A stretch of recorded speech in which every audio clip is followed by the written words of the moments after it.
Hi అండి. ఎలా ఉన్నారండి అందరూ? నేను ఈరోజు షేర్ చేస్తున్న వీడియో దత్తాత్రేయ జయంతి గురించి అండి. దత్తాత్రేయుడు మార్గశిర మాసంలో శుక్లపక్ష పౌర్ణమి రోజున ప్రదోష కాలంలో అవతరించాడని పురాణాల్లో ఉందండి. దత్తాత్రేయుడు అంటే త్రిమూర్తుల స్వరూపం. ఈ సంవత్సరం మార్గశిర పౌర్ణమి డిసెంబర్ 14 శనివారం సాయంత్రం 4:59 నుండి ఆదివారం 15వ తారీఖు మధ్యాహ్నం 2:39 వరకు ఉందండి. దత్తాత్రేయుణ్ణి పూజించడం వల్ల జ్ఞానం లభిస్తుందండి. ఇంట్లో ఉన్నటువంటి ఏమైనా ఘోరమైన కష్టాలు ఉన్నా, అప్పుల బాధలు ఉన్నా, లేదా పిల్లలు చెప్పిన మాట వినకుండా ఉన్నా దత్తాత్రేయుణ్ణి ఇంట్లో పూజించడం వల్ల మనకున్న సమస్యలన్నీ తీరిపోతాయండి.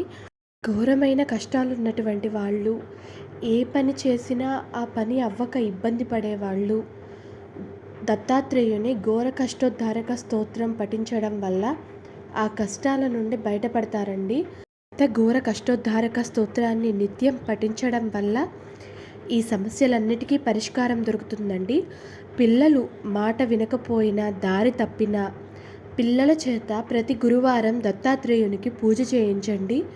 పిల్లలు తల్లిదండ్రుల మాట వింటారు, సరైన దారిలో నడుస్తారు.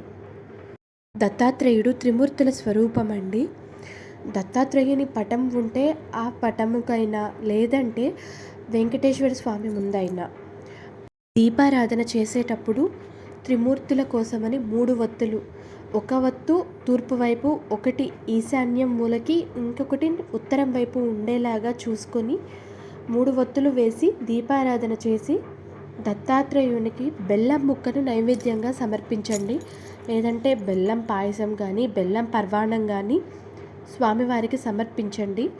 ఈరోజు స్వామివారిని దత్తాత్రేయ అష్టోత్తరంతో కానీ, స్వామివారి స్తోత్రాలతో కానీ పఠించడం వల్ల, స్వామివారిని పూజించడం వల్ల చాలా మంచి జరుగుతుందండి. ఇంట్లోని కష్టాలన్నీ తొలగుతాయి. దత్తాత్రేయుని పూజ ప్రతి గురువారం జరుపుకోవటం వల్ల ఆ గురువు అనుగ్రహం కలుగుతుందండి. దత్తాత్రేయుడి అనుగ్రహం కలుగుతుంది. ఇంట్లో కష్టాలన్నీ తీరుతాయి. నేను ఘోర కష్టోద్ధారక స్తోత్రంని వీడియో లాస్ట్లో షేర్ చేశానండి, తప్పకుండా చూడండి. ఆ స్తోత్రం నిత్యం పఠించడం వల్ల ఆ స్వామి అనుగ్రహం కలిగి జీవితంలోని కష్టాలు చాలా వరకు తొలగిపోతాయండి. చాలామందికి జరిగింది ఇది. దత్త జయంతి రోజు కుదిరినంత వరకు, వీలైనంత వరకు మూగజీవాలకి కూడా ఆహారాన్ని పెట్టండి.